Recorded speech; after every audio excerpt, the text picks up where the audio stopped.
우리 오늘은 파트 2 요한복음과 함께 걷는 10주 오늘 5번째 시간인데 우리 본문 말씀 한번 먼저 읽어보도록 하겠습니다. 요한복음 8장 1절에서 11절 천천히 한번 장면을 생각하면서 읽어볼게요. 시작. 예수는 감람산으로 가시니라. 아침에 다시 성전으로 들어오시니 백성이 다 나아오는지라. 앉으사 그들을 가르치시더니 서기관들과 바리새인들이 음행 중에 잡힌 여자를 끌고 와서 가운데 세우고 예수께 말하되 선생님이여, 이 여자가 간음하다가 현장에서 잡혔나이다. 모세는 율법에 이러한 여자를 돌로 치라 명하였거니와 선생님은 어떻게 말하겠나이까? 그들이 이렇게 말하면 고발할 조건을 얻고자 하여 예수를 시험함이로라. 예수께서 몸을 굽히사 손가락으로 땅에 쓰시니 그들이 묻기를 마지 아니하는지라. 이에 일어나 이르되 너희 중에 죄 없는 자가 먼저 돌로 치라 하시고 다시 몸을 굽혀 손가락으로 땅에 쓰시니 그들이 이 말씀을 듣고 양심의 가책을 느껴 어른으로 시작하여 젊은이까지 하나씩 나가고 오직 예수와 그 가운데 섰는 여자만 남았더라. 예수께서 일어나사 여자 외에 아무도 없는 것을 보시고 이르시되 여자여, 너를 고발하던 그들이 어디 있느냐? 너를 정죄한 자가 없느냐? 대답하되 주여 없나이다. 예수께서 이르시되 나도 너를 정죄하지 아니하노니 가서 다시는 죄를 범하지 말라 하시니라. 아멘. 오늘 우리가 읽었던 본문 8장 초입의 말씀 가지고 다시 시작할 용기 같이 할까요? 다시 시작할 용기, 이런 제목으로 말씀을 나눕니다. 우리가 8장을 지금 보고 있는데요, 요한복음 8장 7장을 건너뛰었는데 요한복음 7장에 보면 초막절이라고 하는 절기가 나와요. 초막절이 혹시 뭔지 아시는 분? 초막 광야 생활을 잊지 마라. 우리 박수 한번 할까요? 와우, 네, 우리 유진희. 네, 방송 보시는 분들 유진이었습니다. 유진이가 맞췄어요. 초막절이라고 하는 것은 이스라엘 백성들이 광야 40년 동안 살 때 그 천막 속에 살았잖아요. 천막 속에 살던 걸 기념하기 위한 절기. 그래서 1년에 한 번 초막절이 돌아오면 광야 생활을 기념하기 위해서 일주일 동안 천막을 치고 그 안에 들어가서 거기서 지내면서, 요즘 같으면 애들이 있었으면 그랬겠죠. 우리 현주 어디 갔죠? 현주 같은 애들이 있었으면은 와, 갑자기 초막절이야, 우리 텐트에서 일주일 살아야 돼. 그럼 애들 막 신나서 좋다고 들어갔을 거 아니에요. 근데 거기 들어가서 광야에서 살 때 이렇게 불편하지만 거기서 살았단다, 그걸 기념하기 위해서 초막절을 지내요. 아무튼 이스라엘의 절기이기 때문에 절기를 지킬 때 예루살렘으로 또다시 모여든단 말이에요. 근데 예수님께서 예루살렘 가서 초막절을 지내고 있는데 거기 많은 유대인들이 있는데 유대인들이 자꾸만 예수님을 죽이려고 합니다. 언젠가부터 이 유대인들은 하나님의 택함받은 선민임에도 불구하고 자꾸 예수 그리스도를 공격을 해요. 예수 그리스도를 죽이기 위해 공격을 해요. 왜냐하면 이들이 보기에 예수님은 누구냐면 그동안 우리를 따라서 하나님 앞에 제사드리고 우리에게 성전세를 바치고 했던 사람들이 예수님을 따르기 시작하면서부터 유대인들을 따르기 시작하기를 거부했다는 거죠. 그러니까 유대인들 입장에서 예수님은 이단인 거예요. 이단. 그러니까 이단이라고 하는 건, 만약에 우리 주른교회도 요즘에 일반 개교회들이 이단 들어오지 말라고 입구에 써붙이는 현수막, 거기 보통 어떤 이단 들어오지 말라고 하죠? 신천지, 출입금지. 그러니까 왜냐하면 한동안은 신천지가 추수꾼으로 이렇게 들어와서 잠잠하게 있다가 우리로 얘기하면 안수집사 될 때, 때로는 권사가 될 때, 때로는 리더가 됐을 때, 그쯤 됐을 때 본색을 드러내면서 무리를 일으키거나 교회를 회파하는 그런 일들이 있단 말이에요. 근데 지금은 이제 신천지가 워낙 많이 알려져 가지고 그렇게 활동하지 않고 아예 밖에서 신천지라고 얘기하고, 저에게도 지금 일주일에 메일도 3통씩 오고요. 제발 회개하라, 생명의 길을 얻으라. 자꾸 저희 어떻게 그렇게 알았는지 제 이메일로 자꾸 날아오고, 편지까지도 지금은 아마 이쪽에 주소가 없으니까 그런데 저쪽에 있을 때 일주일에 한 번씩 편지가 계속 오는 거예요. 그것도 손으로 쓴 편지. 정말 정성이죠. 왜냐하면 이단에 빠진 사람들 입장에서는 그들이 진짜 구원이니까 우리가 불쌍한 거예요. 아무튼 유대인들은 예수 그리스도를 이단으로 여겼어요. 근데 이단으로 여겼는데 초막절을 맞아서 예루살렘에 갔는데 예루살렘 갔더니 예수님을 아는 사람들이 많아졌어요. 왜냐하면 당시에 인싸였기 때문에. 사람들이 예수님 쳐다보면서 그런 거죠. 가운데 계신 분이 포지션을 보니까 예수님 같네요. 포지션 여기 소라 색깔, 약간 물 빠진 소라색. 어, 그 사람들이 옆에서 얘기하는 거죠. 앞에서 있는 사람이 딱 쳐다보더니 와 선지자시로다. 그랬더니 옆에 있는 사람이 또 얘기하는 거예요. 와 그리스도시다. 해볼까요? 와. 두 분의 관계 속에 차마 말이 안 나와. 부부라서. 이 인간을 선지자라고. 자, 그러니까 사람들이 얘기하는 거예요. 예수 그리스도를 막 선지자라고 얘기하고 아니면 예수 그리스도를 그리스도라고 이야기를 하니까 유대인들 입장에서는 예수라는 작자를 이단으로 여기고 빨리 그만두게 해야 되는데 자꾸 점점 사람들이 선지자라고 그러고 그리스도라고 그러고 점점 그의 어떤 유명세가 커져가고 영향력이 커져가니 안 되겠다. 예수 죽여야겠다. 그래서 유대인들은 예수를 죽이기로 결정합니다. 그러니까 아예 유대인들은 이제 예수를 만날 때 예수는 죽여야 돼. 그래서 어떻게 죽일 것인가는 그 다음이에요. 그러니까 결론을 지어놓는 거예요. 예를 들어서 우리가 뭐 재판을 할 때 재판 선고하잖아요. 예수를 얘기한다면 유대인들은 예수의 선고를 이미 언도를 해놓고 어떻게 하면 사형시킬까 그걸 연구하고 다닌 사람들, 그들이 유대인들이에요.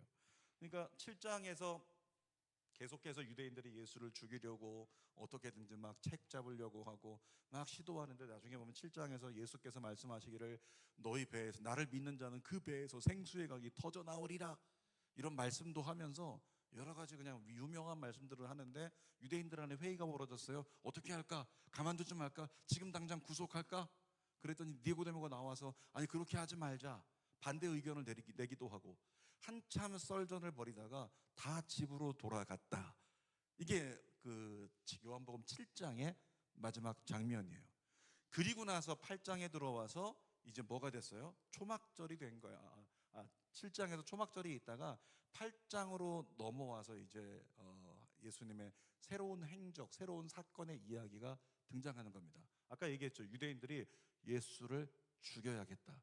그래서 8장에서는 어떤 사건 하나를 만나는데 그 여인에 대한 심판 사건인데 결론적으로 말하면 그 여인에 대한 심판 사건을 꺼내서 예수 앞으로 가지고 오는 목적이 뭘까요? 뭐 하려고? 예수를 죽이려고. 그냥 무조건 다 맞춘 거예요.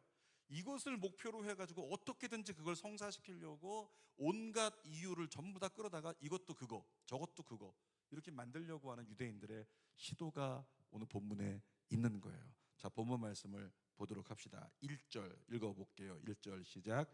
예수는 감람산으로 가시니라. 자, 감람산이라는 게 나왔는데요. 감람산. 이 감람산이라는 곳에 지금 가면 거기에 감람산에 교회가 하나 세워져 있어요. 그 교회는 뭐냐면 감람산에서 예수님께서 기도하시던 장면을 성경에서 가져와서 기념하기 위해 이 성전이 세워진 이 자리에서 예수님이 기도하셨다. 여러분 예수님의 마지막 기도가 뭐였죠? 어디서 기도하셨죠? 마지막 기도 겟세마네에서 기도하셨잖아요. 자, 감람산이라고 하는 곳은 진짜 쉬운 말로 하면 감람산을 뭐 예를 들어서 겟세마네와 같은 거다라고 얘기하는 사람이 있는데 현지 가보면 그렇지 않아요. 현지 가보면 감람산은 산이에요. 예를 들어서 이런 겁니다. 우리로 얘기할 때 그래도 이 근처에 높은 산이라면 가연산 있잖아요. 가연산을 얘기를 한다면 이 감람산이 가연산이라면 겟세마네는 뭐냐면 가연산 초입에 있는 어떤 언덕 이렇게 얘기할 수 있는 거예요. 그래서 겟세마네는 뭐라고 하냐면 겟세마네 동산이라고 얘기하잖아요.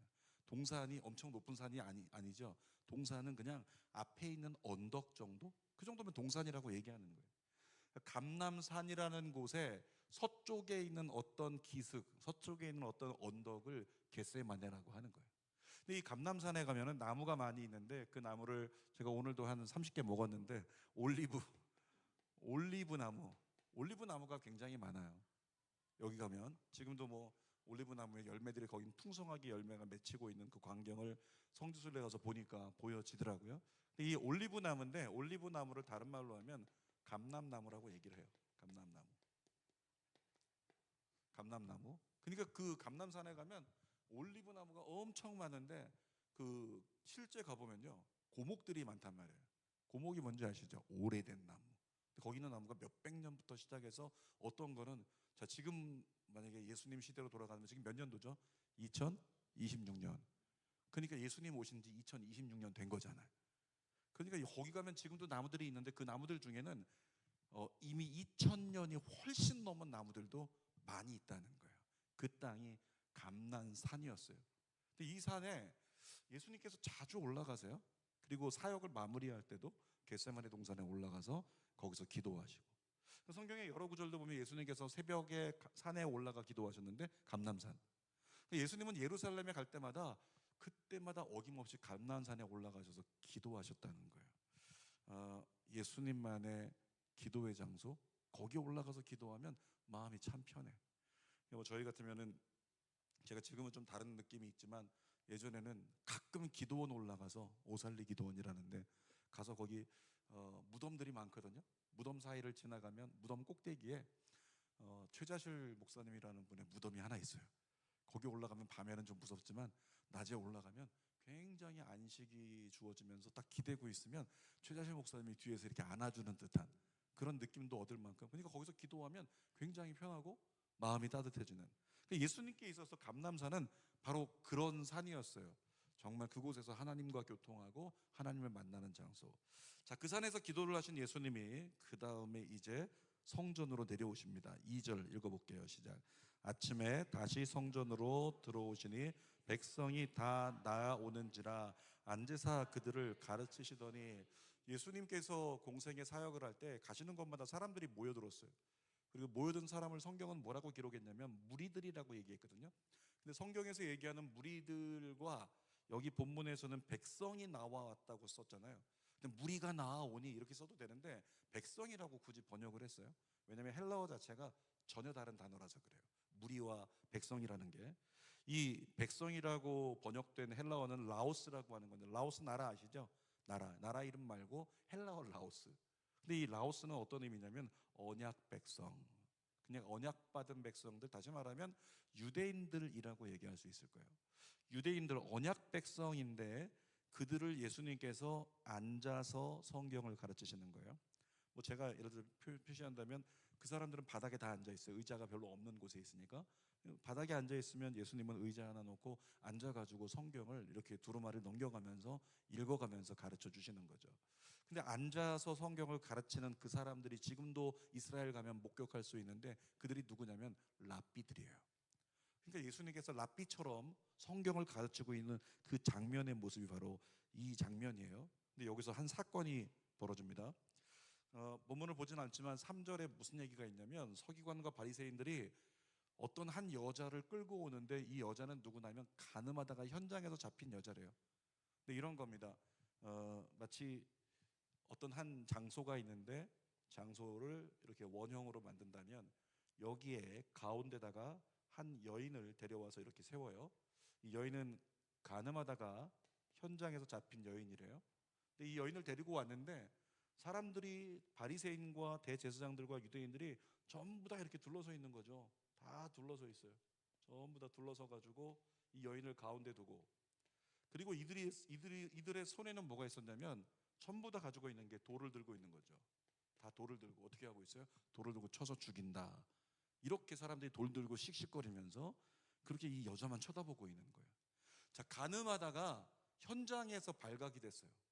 옷을 막 추스리면서 끌려 나왔겠죠. 나와서 붙들려 가서 조사를 받는 것만 해도 굉장히 좀 수치스러울 텐데 이 모든 대제사장과 유대인들이 둘러싼 그곳에 정가운데 딱 끌려 나왔다고 생각해 보세요. 지금도 예를 들어서 우리가 잘못한 것 없는데 한번 나와서 얘기해 보세요. 동그랗게 앉아가지고 그것만 해도 굉장히 민망하잖아요. 근데 가늠하다 현장에서 잡혔다고 이 가운데 끌어내가지고 앉혀놓은 이 장면 자체가 이 여인에게는 이미 정죄인 거예요. 이미 수치스럽고 이미 창피하고 이미 부끄럽고 온갖 감정을 다 느낄 수 있는 그런 상황이라는 거죠. 자, 그런데 여기서 이제 4절 보면 이렇게 써 있습니다. 4절 읽어볼게요. 예수께 말하되 선생님이여, 이 여자가 가늠하다가 간음이라고 하는 것을 율법에서 보면 어떻게 성사가 되냐면, 결혼한 여자와 결혼한 남자가 성적인 문제를 일으키면 간음이라고 얘기를 해요. 그러니까 그렇게 부도덕한 생활 속에서 신실한 결혼 생활의 맹세를 깨뜨린 사람들, 그 언약을 깨뜨린 사람들, 그런 사람들이니까 어떻게든지 모욕을 당하게 하려고 막 그냥 손가락질을 하고 있는 거죠. 그래서 계속 돌을 들고 소리 지르면서 윽박 지르면서 막 그렇게 돌로 쳐 죽이겠다, 그렇게 하고 있는 거죠. 자, 근데 이 그림에서 보이지 않는 게 뭐가 있죠? 한 번쯤은 들어보지 않았나요? 자, 가늠하다가 현장에서 잡힌 한 여자, 보이지 않는 존재가 있어요. 누구죠? 남자가 없어. 남자가 여기에 적혀 있진 않아요. 뭐 그것을 여러 가지 해석들을 할 수 있는데, 아무튼 상징적으로 연약하고 힘없는, 근데 남자들은 힘이 있고 가부장적 중심 사회, 유대 사회이기 때문에 이 연약한 여인을 끌어내서 단지 예수님을 시험하려고, 조금 아까 읽었던 본문에 시험하려고 나오잖아요. 그 예수님을 시험하기 위해서 남자까지 필요가 없는 거예요. 가장 연약해 보이는 이 여자를 돌로 쳐 죽이겠다, 넌 어떻게 할래? 라고 예수님을 시험하기 위해 여자만 끌어낸 거죠. 자, 5절 말씀 읽어볼게요. 시작. 모세는 율법에 이러한 여자를 돌로 치라 하였으나 선생은 어떻게 말하겠나이까? 뭐라고 얘기하고 있어요? 율법을 가져와서 얘기를 하고 있어요. 율법에는 가늠한 사람을 어떻게 하라? 돌로 치라, 돌로 쳐서 죽이라, 이렇게 얘기를 하고 있단 말이에요. 율법에는 돌로 쳐서 죽이라고 했다. 그게 레위기 20장에 나오는 말씀인데 한번 읽어볼게요. 레위기 20장 10절 읽어볼게요. 10절 시작. 누구든지 남의 아내와 간음하는 자, 곧 이웃의 아내와 간음하는 자는 그 간부와 음부를 반드시 죽일지니라. 그러니까 간음죄에서 걸려서 문제가 된 사람이 있다면 그 남자와 여자를 다 돌로 쳐서 죽이라는 거예요. 어쨌든 지금은 이 한 여인만 끌어내 갖고 있는 거죠. 여러분, 율법이라고 하는 게요, 뭐냐면 율법은 어떤 사회를 이루고 있는 기초, 유대 사회로 얘기한다면 유대 사회를 밑받침하고 있는 어떤 기둥 같은 거, 기초 같은 거, 안반 같은 거, 그런 거라고 얘기할 수 있어요. 이 율법을 우리는 뭐라고 다르게 얘기할 수 있냐면, 율법을요, 기준이라고 얘기할 수 있어요. 기준. 이걸 우리나라 현재 상황으로 가지고 와서 얘기한다면, 유대 사회에 있어서 율법이라고 하는 것은 그들의 사회를 바치고 있는 기준인데, 지금 우리나라로 얘기한다면 헌법이라고 얘기할 수 있어요. 헌법. 이 나라를 지탱하고 있는 기준, 그게 헌법이란 말이에요. 국가가 헌법을 굉장히 중요시 여겨요. 왜냐하면 어떠한 법도 헌법 위에 세울 수가 없기 때문에 헌법에 대해서는 대단히 신중하게 여기고, 어떤 것도 이거 헌법에 위배되지 않는가, 법적인 결정이 났더라고 해도 헌법에 위배되는 거 아니야? 이걸 반드시 검토를 한단 말이죠. 어떤 법도 헌법보다 그 위에 있을 수가 없기 때문에. 자, 그런데 가끔 가다가 이제 우리 뭐 대통령의 공약이라든가 여러 가지 정부가 하려고 하는 것들 중에 개헌이라는 거를 해요. 개헌이라는 건 뭐냐면 헌법을 고치겠다는 게 개헌이잖아요. 근데 헌법은 뭐라고요? 기준이에요. 그러니까 기준을 고치겠다라고 하는 것. 지금 우리 주는교회가 성전 건축 지금 진행하고 있는데 성전 건축 진행이 눈에 안 보여요. 이유가 뭐냐면 집안에 문제가 있어가지고 기초공사를 해야 되는데, 기초공사를 이렇게 하려고 시뮬레이션 했더니 거기서 문제점이 발견되고, 또 다른 방법으로 시뮬레이션 했더니 거기서도 문제점이 발견되고, 그래서 어떻게 할 것인가, 그것 때문에 기초가 흔들리지 않게 하려고 그러느라 지금 계속 딜레이가 되고 있는 상황이 있단 말이죠. 기준이 되게 중요한 거예요. 근데 기준은 흔들리면 안 되기 때문에 헌법을 바꾸는 개헌이라고 하는 게 굉장히 신중한 거고 굉장히 중요한 것이다 라고 얘기를 해요. 그러니까 헌법을 바꾸려면 혹시 아십니까? 국회의원들이 먼저 국회에다가 이렇게 상정을 해야 돼요. 개헌안을. 그리고 국회에서 의결이 먼저 돼야 합니다. 혹시 얼마큼의 국회의원들이 동의해야 되는지 아세요? 개헌하려면 3분의 2예요. 탄핵하고 똑같아요. 대통령 탄핵. 대통령 탄핵도 이루어지려면 정말 여당 야당이 힘을 합해야 탄핵이 되잖아요. 그래서 윤석열 대통령 탄핵하는 것도 처음에는 안 되다가 나중에 된 거잖아요. 근데 개헌도 마찬가지로 3분의 2의 국회의원들이 동의를 해야 개헌이라고 하는 그 개헌을 국민들에게 제안하고 국민들의 의사를 묻기 위해 투표에 붙이는 것을 의결할 수 있는 거예요. 그래서 국회를 통과하면 그때 국민 투표로 개헌을 이제 완전히 실행하게 되는 겁니다. 아무튼 3분의 2가 찬성한다는 게 굉장히 힘들어요. 그러니까 대통령 탄핵하는 거 역사 이래 2번밖에 없잖아요. 그런 일이 최근에 많아지고 있지만 쉽지 않은 일이거든요. 3분의 2가 동의한다는 거. 헌법도 바꾸는 게 그래서 쉽지 않은 거예요. 그런데 누군가 그런 얘기하더라고요. 헌법은 국가의 심장이라고. 헌법은 국가의 심장이라고. 심장은 어때요? 보호돼야 돼요. 안전해야 돼요. 그리고 심장은 항상 제 역할을 감당해야 문제가 없어요. 근데 지금 우리나라에 무슨 문제가 생겼어요? 선관위에서 선거 투표 관리 문제로 말미암아 지금 난리가 났잖아요. 대학생들 오늘 시국 선언하고 난리가 났는데 그 이유가 뭐예요? 무엇이 침해당했기 때문에? 헌법에서 어떤 거? 참정권이라고 하는 거. 이 참정권이 침해당하니까 그것 때문에 이 헌법이라고 하는 기초를 흔들려고 했기 때문에 그래서 지금 국가가 난리가 나는 거예요. 그러니까 지금 뭐 젊은 대학생들이 오늘도 시국 선언하는 걸 보니까 우리는 정당 필요 없습니다. 좌우 필요 없습니다. 우리는 이 나라가 국민의 권리인, 헌법이 보장하고 있는 국민의 권리인 참정권을 침해한 것에 대해서 용납할 수가 없고 거기에 대한 책임을 묻겠고 거기에 대한 대책을 요구한다. 그러면서 막 시국 선언을 한 거잖아요. 오늘 보니까 특이한 일이 벌어졌는데 이 선관위의 선거관리 문제로 빚어진 참정권에 대한 성토를 여권에서 너무 가볍게 여겼어요. 그동안에 여권의 인사들 중에서 거기에 대해서 바로바로 얘기를 한 사람들이 없거든요. 여권이 가볍게 여겼단 말이에요. 그러니까 여권의 지지를 얻고 있는 대통령도 그것을 똑같이 어쩌면 가볍게 여기는, 굉장히 막 대노해야 되는데 스타벅스에 대해서 엄청 났잖아요. 대노해야 되는데 별 얘기가 없어요. 그런 상황에 있다 보니까 어떤 결과가 나타나면 헌법이 무너졌는데 아니 여당이 아무 소리 없어?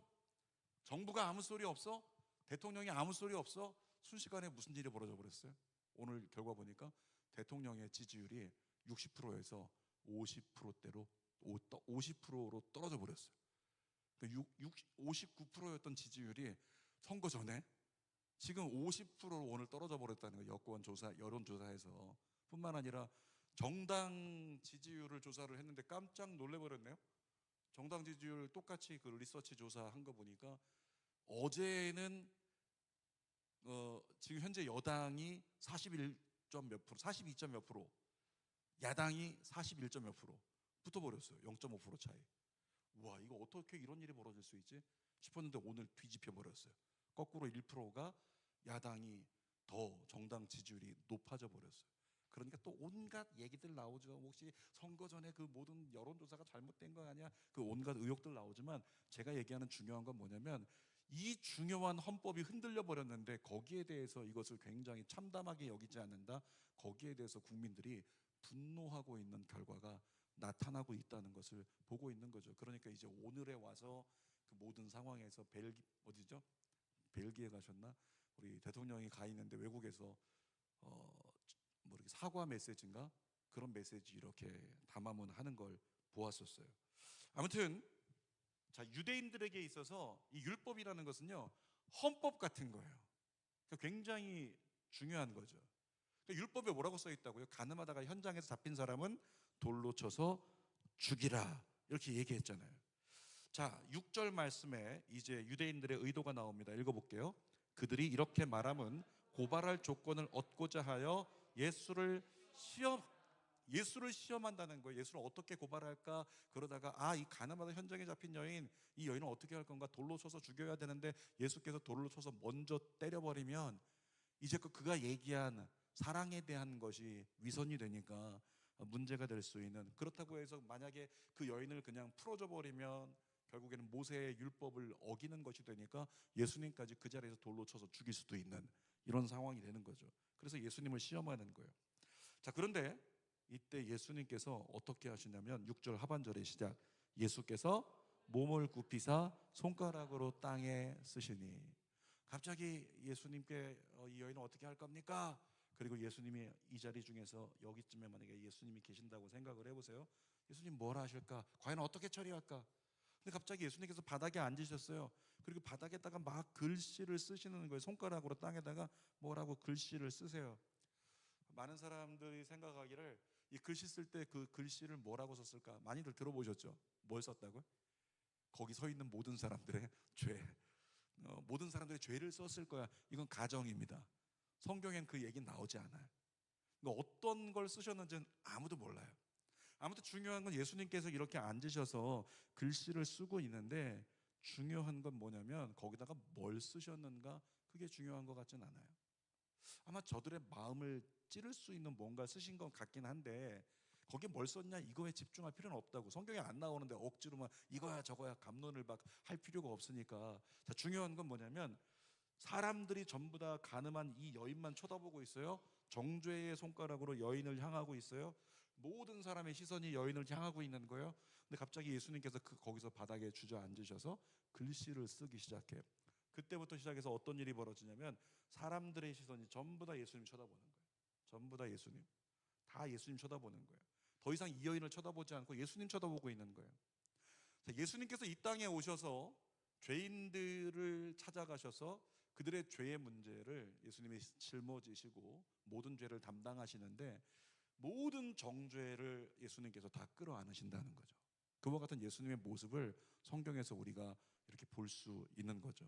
자, 예수님께서 만약에 그 자리에서요, 예수님은 어떻게 할 것인가, 율법엔 죽이라고 했는데 당신은 어떻게 할 겁니까? 그렇게 얘기했을 때 말로 예수님이 막 말로 대립하거나 말로 설득하려 하려거나 말로 싸우려고 했다면, 다시 말하면 대립하려고 했다면 어쩌면 예수님은 그 자리에서 체포되었을 수도 있겠다. 왜냐하면 이들은 고발할 조건을 얻고자 함정을 판 거니까 그럴 수도 있는 거예요. 근데 예수님 뭐 하셨어요? 대립하지 않으셨어요. 말하지 않고 그냥 땅에다가 글씨를 쓰신 거예요. 그들과 싸우려고 하지 않고 대립하지 않고 그냥 바닥에다가 글씨를 쓰셨다는 거죠. 여러분, 이런 생각이 듭니다. 우리 부부 관계에도 이런 적용도 필요하겠다. 때로 서로를 막 공격하는 거죠. 부부가 싸울 때 어떻게 돼요? 남보다 더 하잖아요. 심각하게 막 공격하잖아요. 제일 아픈 데를 콕 집어서 10년 전에 있던 거지 콕 집어서 그래 너희 집안은 뭐 이러면서 다 끄집어 오잖아요. 근데 그렇게 공격할 때 같이 말로 대립하기 시작하면 거기에 상처가 생기고 깨어짐이 생긴다는 거예요. 왜냐하면 남편이 아내를 공격할 때, 아내가 남편을 공격할 때 그 공격의 주요 메시지는 뭐냐면 반드시 너의 마음을 상하게 하겠다, 이런 의도가 깔려 있어요. 저도 억지로 막 제가 사모님하고 잘 지내는데 가끔씩은 싸우거든요. 물론 이제 제가 잘못해서 싸우는 건 맞는데, 근데 그때마다 어떻게 하냐면 그래도 말로 어떻게든지 한번 이겨보고 싶어. 그래가지고 말로 이겨보고 싶어가지고 어떻게든지 한번 콱 쏴가지고 아무 말도 못하게 하려는 그런 때가 있다는 거예요. 다시 말하면 내 말로 너를 반드시 마음을 상하게 하고 너를 깨뜨려가지고 너 한번 어디 힘들어지게 만들어 버릴 거야. 이게 부부싸움의 전형적인 모습의 단면이라고 하는 거죠. 그때 어떻게 하자고요? 예수님처럼 대립하지 말고 차라리 바닥에 앉아서 종이 꺼내가지고, 안 되면 이렇게 쓰세요. 하나님의 음성 쓰세요. 하나님, 저 인간이 저에게 이렇게 말하고 있습니다. 이렇게 오늘 얘기를 하고 있네요. 뭐 죽일 거라고 얘기를 하고 있네요. 또 나가버리라고 얘기하고 있네요. 주님, 제가 어떻게 하면 좋을까요? 사랑하는 우리 사랑하는 지연아. 그러면서 하나님의 음성을 막 쓰는 거예요. 사랑하는 지연아, 그 인간이 그러는 게 아니라 그 인간 속에 있는 악한 사탄마귀가 그러는 것이란다. 막 쓰다 보면 그 쓴 것을 남편이 딱 쳐다볼 때 하나님을 찾고 있는데, 하나님을 막 찾고 있는데 옆에서 공격할 수 있어요? 못 돼요. 성경을 펼치고 있다, 공격 못 해요. 실험해 보세요. 내가 싸우려고 하면 공격해요. 근데 갑자기 십자가를 붙들고 십자가를 딱 내밀든지 아니면 성경책을 펼치고 바닥에 엎드려고 성경책을 펼치고 있든지 그렇게 하나님 음성을 쓰든지 그러면 절대 공경을 못한다는 거죠. 자, 아무튼 예수님께서 바닥에 앉으셨어요. 그리고 사람들의 시선이 이 여인에서 예수님으로 바뀌었어요. 자, 그 장면을 생각해 보면서 7절부터 9절까지 또 읽어볼게요. 시작.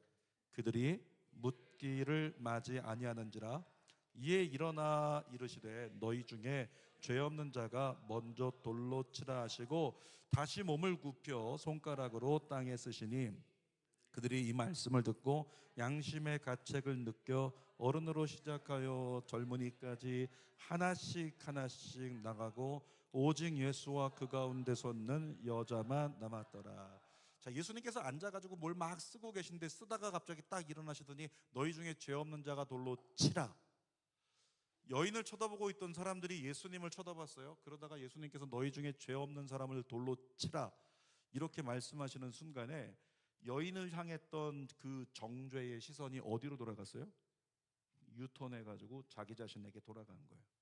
그 모든 정죄의 시선이 자기 자신에게 돌아가니까 그 율법의 정죄 앞에 어느 누구도 온전할 수는 없다는 거죠. 너희 중에 죄 없는 자, 이 사람도 죄가 있고 저 사람도 죄가 있고 드러나지 않았을 뿐이지 다 죄가 있으니 그들의 선한 양심이 건드려지면서 모두가 돌을 던지고 다 돌아가 버린 거죠. 다른 사람을 향한 정죄의 시선을 정죄하는 자신들에게 돌려서 자기 자신을 뭐하게 만들어요? 성찰하게 만든 거죠. 성찰. 그리스도인에게 있어서 날마다 순간순간마다 우리가 놓치면 안 되는 게 성찰인 것 같아요. 나를 돌아봄. 나를 돌아보려면 어떻게 해야 될까요? 만약에 뭐 이렇게 부부가 엄청나게 막 싸우고 있어요.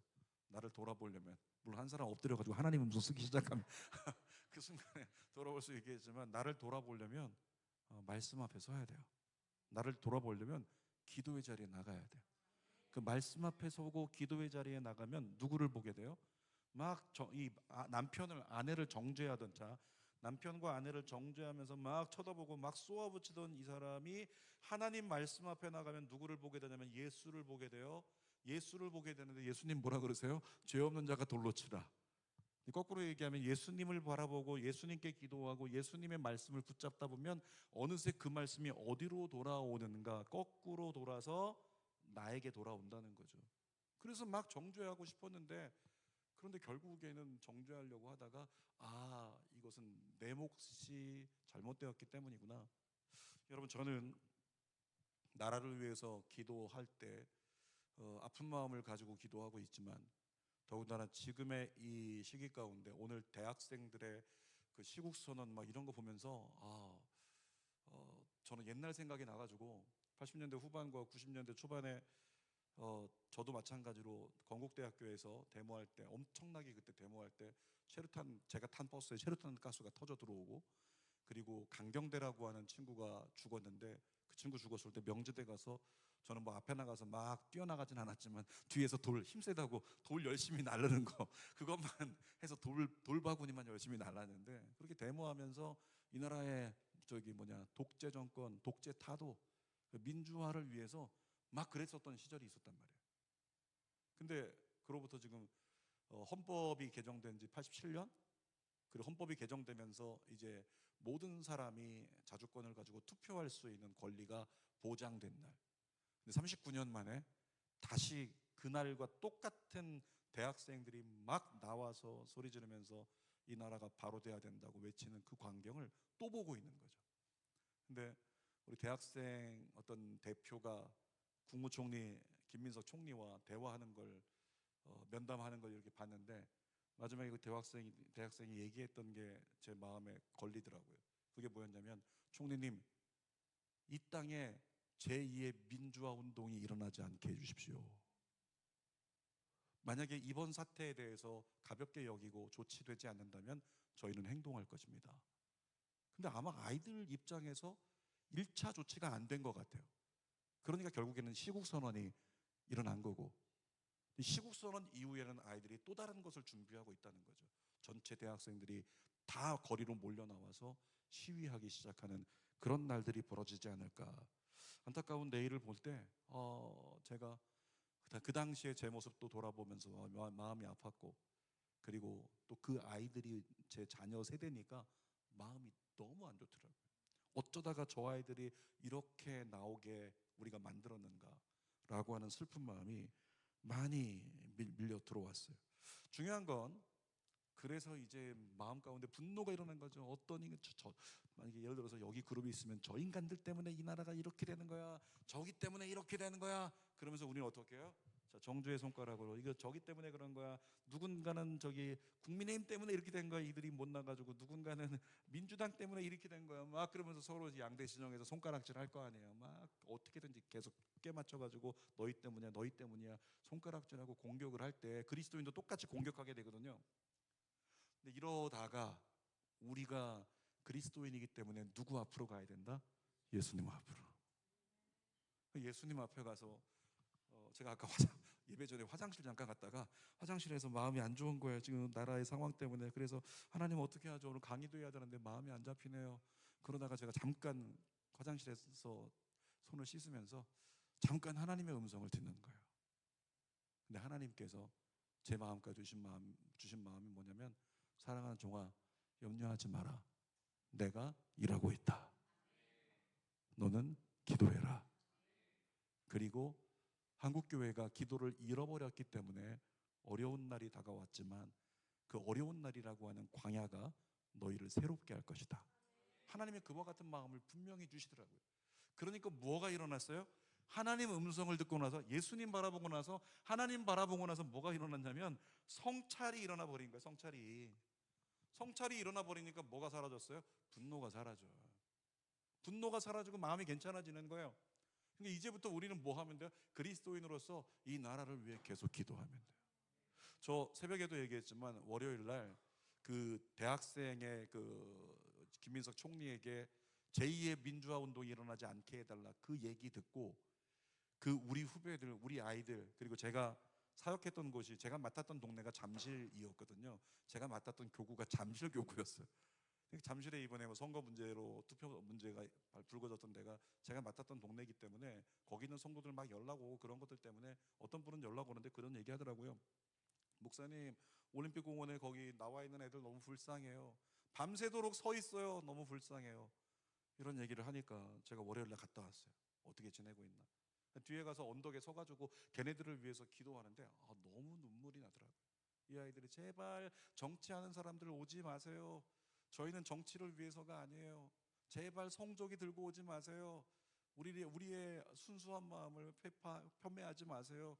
그러면서 아이들이 서가지고 계속 이 나라의 정말 선거 문제가, 이번 투표 문제가 그냥 넘어가지지 않고 이 나라에 새로운 내일이 오기를 기대하면서 계속 외치고 있는 아이들을 보는데 그렇게 눈물이 나더라고요.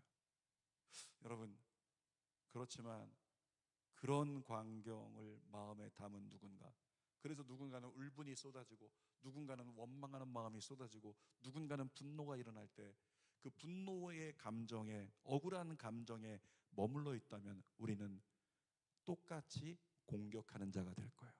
근데 그리스도인에게 주님이 원하시는 건 뭐라고요? 그 마음을 가지고 누구에게? 예수께로 나아가면 예수님은 결국에는 나를 돌아보게 하사, 내가 그리스도인으로서, 내가 국민으로서 어떤 역할을 감당하지 못했는가에 대한 성찰, 내가 더 기도하지 못한 것에 대한 성찰, 그리고 앞으로 내가 감당해야 될 몫에 대한 성찰, 그래서 결단하게 하고 나라를 위해 더 기도하게 만드시는 하나님의 은혜를 경험하게 되면 정죄는 사라지고 사명만 남는 거예요. 그 은혜가 여러분에게 있을지어다. 옆에 분에게 선포합시다. 사명만 남을지어다.